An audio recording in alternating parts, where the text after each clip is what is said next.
कंचमुख कर कंच पद कंजारुणम।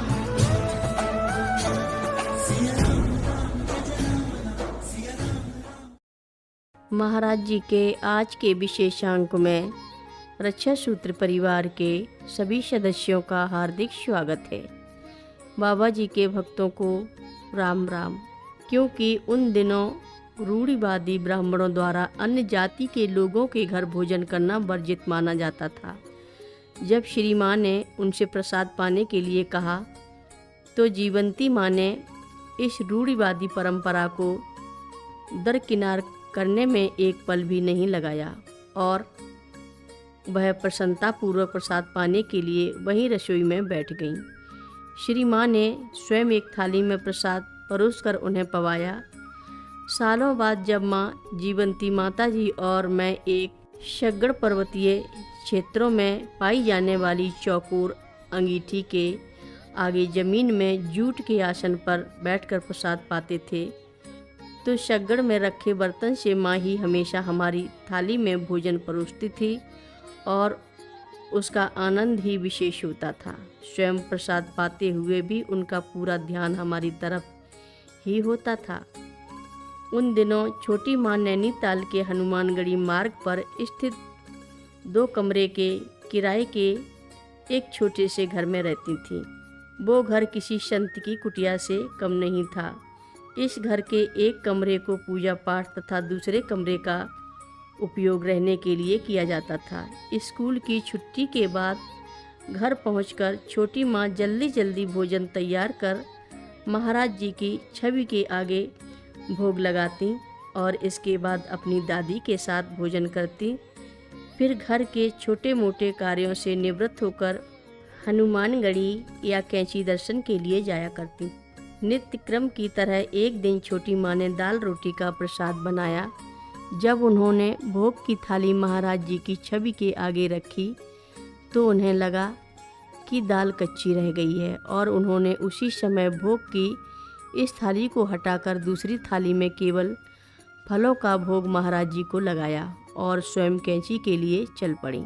जीवंती माँ जब कैंची पहुँची तो उन्होंने महाराज जी को अपने तख्त पर भक्तों से घिरे हुए बैठे देखा। जैसे ही जीवंती माँ ने महाराज जी को प्रणाम किया तो महाराज जी वहाँ उपस्थित भक्तों की ओर देखते हुए बच्चों की तरह जोर जोर से कहने लगे, आज इसने मुझे भूखा रखा है, इसने मुझे भूखा रखा है। यह सुनकर जीवंती माँ को दोपहर के भोग का स्मरण हो आया और उन्हें लज्जा सी हुई, लेकिन इसके साथ ही वह अत्यंत भाव विभोर भी थी कि महाराज जी ने उन्हें अपने प्रेम एवं सर्वव्यापकता का भान भी करा दिया। एक बार काफ़ी समय तक नैनीताल में भक्तों को महाराज जी के दर्शन नहीं हुए। तब सभी भक्तों ने यह निश्चय किया कि वह रामायण का अखंड पाठ तब तक करेंगे जब तक महाराज जी उनके हृदय की पुकार सुनकर उन्हें दर्शन नहीं दे देते। जीवंती माँ के घर की स्वच्छता एवं पवित्रता का ध्यान करके सबने तय किया कि उनके पूजा कक्ष में ही रामचरितमानस का अखंड पाठ किया जाएगा। इस तरह मानस पाठ प्रतिदिन प्रातःकाल आरंभ हो जाता और अगली सुबह पाठ पूरा होने पर ही आरती की जाती थी।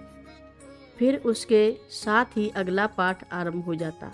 भक्तों का तांता सा लगा रहता था। सभी बारी बारी से आते और पाठ में भाग लेते। यह क्रम पूरे 25 दिनों तक निर्बाध रूप से चलता रहा। पाठ के 25वें दिन रात के ठीक 11 बजे अचानक बड़ी जोर से सामने का दरवाज़ा खुला। सबने देखा महाराज जी दोनों हाथों से दरवाज़ा पकड़कर दहलीज पर खड़े थे। महाराज जी को अपने सम्मुख देखकर भक्तों के आनंद का कोई ठिकाना न रहा।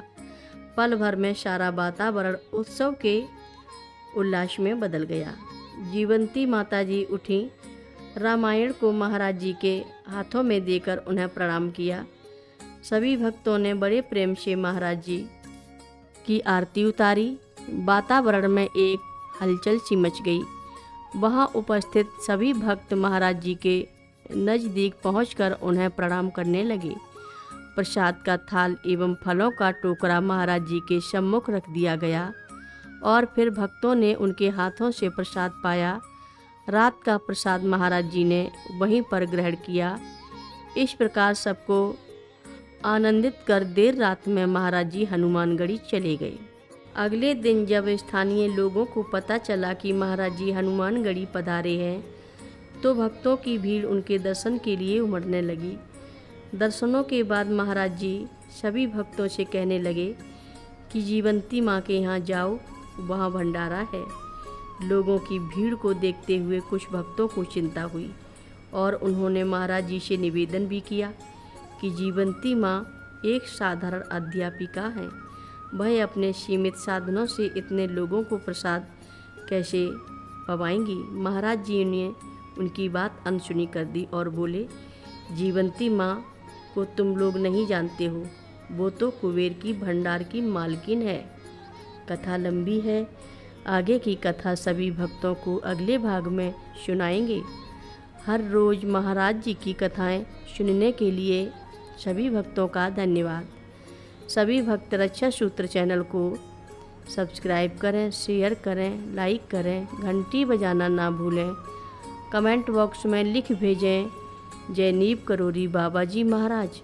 सभी भक्त मिलकर बोलो, नीव करोरी बाबा जी महाराज की जय जय बोलो।